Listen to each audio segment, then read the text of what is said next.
this morning, and I've been invited into what we call the graveyard shift, first one after lunch, to talk about regulations. So thank you very much for that.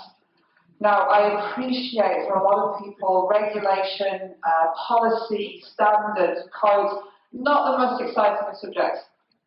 So what I want to do is start this presentation, if I can move the slides forward, is start with the summary. So if the cake was as good as I've been told it was, then you may be feeling the need for a little slump during part of this presentation. So I'm going to tell you what the key points are up front. The first is that as an industry, we are immature. Okay, it's the oldest, newest industry there is, but we're still learning by doing, which means we're operating with imperfect information. Technology is still evolving, markets are evolving, everything's growing and changing around us, which means that we are operating in an area that not everything is known. And when you look at how regulation and policy is created, especially around new technologies and new products and new markets, it is always reactive, not proactive. It is always after the fact, not before the fact. Because if we're operating with imperfect information, we cannot regulate in those environments with any surety. So regulation happens after the fact, and it's based on what a government needs to see from those markets. Also, before regulation is created, what happens is what some practitioners refer to as a regulatory void. Now, in reality, that means self-governing markets. Self-governing, and what we have seen in a number of case studies, is that in high-tech and new-tech markets, self-governing can often be detrimental and can lead to monopolistic behaviours. I'll give you some examples later on. So that means when regulation does come in, what we need is regulation that understands how markets operate. We understand and works with the fact that we're working this out as we go along. We're on a journey, that great hydrogen journey, is that regulation needs to be flexible. It needs to be adaptable, it needs to change. Regulation goes in circles. It is passed, it is updated, it is repassed, it is updated. We see this everywhere. It is updated as it fits current market conditions. So that's it, that's the summary. And at this point, Denver's going, is that the entire presentation? Fantastic. Sorry, a few more slides.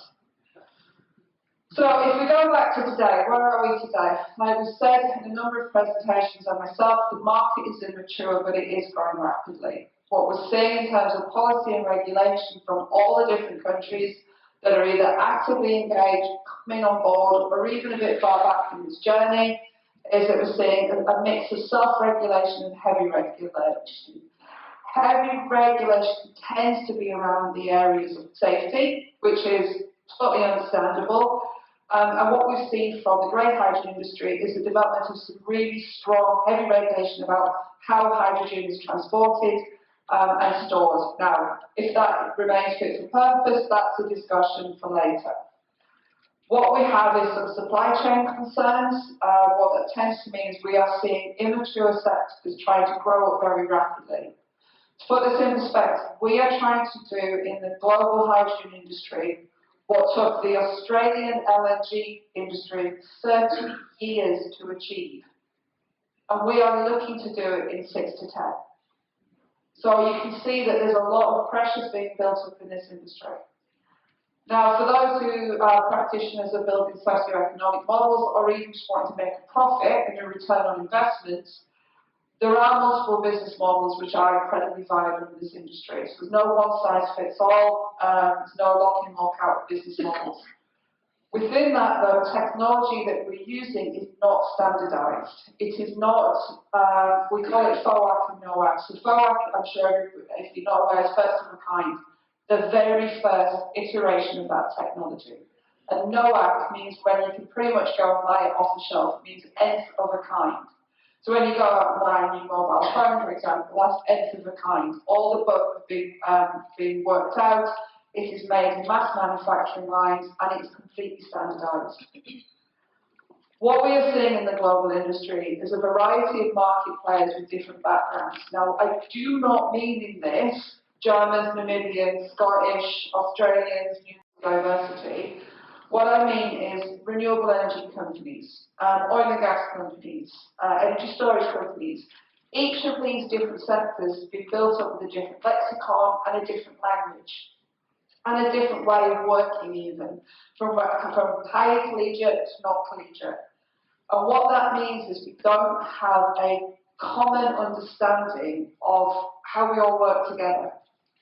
And that has created some retardation, but it also creates some tensions. And it's something we have to break. So, and also technically is a lack of a consolidated market structure. What this means is, again, is feeding back into this policy and regulation. And interestingly, if you are building these large projects, sorry, put my teeth in, there are some concerns about the debt markets not being as accessible as if you were doing a straight renewable energy project. That's the challenges. And also then, this is where I have to say sorry and put my hands on my heart. Being in the industry for a very, very, very long time, one of the mistakes we have made, and we have made a number of mistakes in the past, is that we have promoted this industry as being very simple. You'll often see an icon of a wind turbine, plus a box being the electrolyzer, plus a hydrogen logo, and that is it. The reality is this is a very complicated or complex industry. And we are creating a new ecosystem, and I applauded the speaker this morning who started talking about ecosystems, because this is exactly what we are doing. We are building an ecosystem. And we have to make sure the whole ecosystem is fit for purpose before we can have what's called liquid market, where multiple suppliers and producers and off-takers. So this is one of the things that we are working to put right as an industry, to move to have an understanding that this is not a simple sector. So, regulatory journey, people, strap in. No, I'm kidding, I promise this is going to be really painless. Regulation happens as technologies and markets evolve. Markets evolve as technologies evolve. So technology readiness level, everybody's aware, it's 1 to 9, and commercial readiness level, which is how ready is a market to adopt a piece of technology. We all know you can have the best technology in the world, the best bit of kit, but if nobody wants to buy it, it doesn't matter if it's the world's best bit of kit. And commercial readiness levels actually monitor how ready the market is to adopt. Regulation comes in at a commercial readiness level, not a technology readiness level. So anybody out there, the nerdlings and geeklings, including myself among us, we're really focused on TRLs, but we need to start modeling in CRLs as well. So if you go through the regulatory process, when a new technology is developed, say the very first MP3 player or the very first phone, it was operating in a regulatory void because nobody really knew it existed. So how could you regulate for it? And then as these markets start to be developed, really early doors, the government and the regulators will decide how they're going to move on this. Is it going to be unregulated or regulated? Different markets, different technologies, different geographies have a very different approach to this. Even in hydrogen. In hydrogen, we're seeing, for example, the US be slightly more unregulated. How that's going to play out is, again, is a completely different presentation. And what we're seeing, especially in areas like Europe, is we're starting to move towards developing regulated activities. The regulatory response can be a range of different things. Now, my biggest concern for hydrogen is we trying to regulate for perfection. So that regulators and policymakers want to determine, in quote, air quotes, perfect regulation, which if we are operating in uncertain conditions and we're learning as we go along, you cannot regulate for perfection. It is a fallacy. For example, we only recently found out that the greenhouse gas level for hydrogen was higher than we had thought because it is an indirect greenhouse gas. This is not yet in the regulatory process. I would say give it 2 to 3 years, it could well be. As to having to do the carbon accounting and the monitoring, reporting and verification of hydrogen will change and will get stricter. So for any regulators out there, or any policymakers out there, please don't beat yourself up to say we have to have the perfect regulation first time.